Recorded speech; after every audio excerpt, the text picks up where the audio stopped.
Good afternoon, everybody. Welcome to Sundays in Cybele. Sorry, we're at a weird angle today. There we go. That's a little better. I am going to be showing the patterns that I bought from the woman on Facebook Marketplace. Now, I showed you some of the patterns that were not costume patterns. I'm only doing costume patterns today.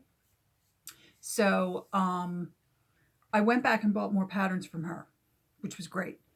I now have a lot of costume patterns from her. There were also some other ones that were thrown in there. I'm going to show you one of the ones I'm keeping. By the way, these numbers, she's a home economics teacher. These are the line drawings. She's a home ec teacher. So these were bought through the program where they buy them for the schools. And these were all that she has left over because literally almost all these patterns are from 2020 and 2021, which means the schools were closed. So let's get right to it.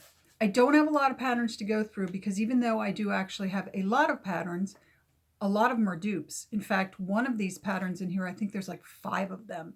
So I'm not going to show you 5 of the same pattern. So we're going to go through and we're going to just look at the patterns. So here's the first one. It's Care Bears. It's the children's pattern. And then here's Care Bears, the adult pattern, so that you can dress like your child if you choose to. Here's Ghostbusters. This, I think, is from 2020. There's the line drawing on that. It's kind of cool, though, because it's really just basically a jumpsuit. You could totally do an alien thing with this, right? You could do an alien thing, right? Remember Sigourney had that navy blue jumpsuit on? Just, some witch costumes. Thankfully, they're not super sexy. I'm really glad we're getting away from the sexy costumes every Halloween. I thought this was great. This is a super easy children's costume, right? Because it's just like one piece and then like a hat. And look, see, 2020, it actually had a mask. There were a whole bunch of these, by the way, Cruella. And let me just say something about this pattern. It's really extreme when you look at it, but when you look at the back of it, the actual suit is very much a 1940s style peplum suit. Just a little food for thought there. Oh, yes, the Nightmare Before Christmas. I think of each of this, like this one, like the Jack Skellington, I think there were 4 of these. And then, I can't remember what her name is. What's her name? What's her name? Anyway, you guys know what her name is. I can't remember it now. But there was like 5 of these. So, it's cool. Somebody will buy them. A lot of these patterns I noticed are like these kind of patterns, like this. This is very much cosplay influenced, but that's really smart, right? Oh, here's another one from 2020. It's interesting. We're going to look back and see patterns that have a mask pattern included. It's going to be interesting. Yeah, she had a lot of patterns that were kind of cosplay based, but that's really smart because teenagers today are not going to be like, oh, I'm going to make my prom gown. They're just not going to do that. Boys and girls taking home ec to learn to sew are probably doing because they're into cosplay. Okay, so I have about 5 of these, and I just absolutely adore them. They are historical figures. They're little girls' costumes of historical figures, and honestly, the feminist in me just loves that. There was this pattern, which is kind of interesting. There's only one of it. I don't know how it got in there because it's from the 90s.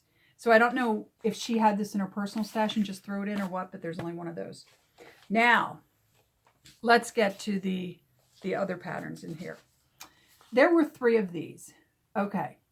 I have already put these up on my Etsy site. Why, you may ask? Because I know some girl this year for prom is going to go as Bridgerton for her prom, right? There's the back. Those are the line drawings. Now, I mean, I love Jane Austen. I love the Jane Austen films. I've watched a little bit of Bridgerton. It's a little, it's cute, but it's a little over the top. It leaves out a lot of historical detail that's kind of important, especially because there are there are Black characters, which is, yeah, that's a difficult thing because they don't really talk about it, right? Not the parts I've seen anyway. If you like Bridgerton and you want something that is more authentic, please watch Sanditon on PBS, which is out of this world, which is actually based on an unfinished novel by Jane Austen. They've done 2 seasons of it. They've done a great job with it. And they actually talk about the Black characters and how the Black characters are kind of outsiders within the Regency Society. I think it's a much better way of approaching it than kind of just completely ignoring it, like in Bridgerton, which is kind of odd to me. Also included in that was, there were 2 or 3 of these. This is the Regency men's style vest, right? Because she may want her boyfriend to also dress as Bridgerton for the prom. So with that said, those are all the patterns, but there's also like 100 of them, because over here they're sitting in front of me and there's like 5 of each of these patterns. So it's quite a bit. I'm going to probably put these online in the end of June when I have the break between school and summer school. I'll put all of these up online so that they're ready to go, and I'm just going to kind of check them in the next couple of days, and just so I have them online. I have been looking around at sewing videos, and the reason I'm dressed like this today is I cleaned up my sewing room, and I'm going to be repotting some plants. That's why I look like a slob. And I was, out looking at stuff, and I found a new YouTube creator. And I am going to link her below because she explains how to use a notched pattern. I had looked high and low because, I'm afraid of the unprinted patterns, the notched patterns. And she actually explained the notches and what they meant. And I was like so happy with that. And she's got tons of videos. She's a very nice Australian woman. And she's got tons of great videos on vintage clothing and vintage sewing. So I'm going to link her below because her videos are really good. And yeah, so I'm going to link her below. Until my next video, which is going to be Tuesday, I went to an estate sale yesterday. The stuff is sitting over there. If I go to Goodwill and it's, slim pickings again, like it has been, I'll be showing you the stuff from the estate sale. If I only pick up a couple things at Goodwill, we'll do both. We'll see. Other than that, it's sunny and beautiful here today. I feel great. I hope it's sunny and beautiful where you are. I hope you're feeling great. And until my next video, like, subscribe, comment. Let me know what you think of Bridgerton or Sanditon. Yeah, like, subscribe, comment, and I'll see you in the next video. And thank you for stopping by. Bye.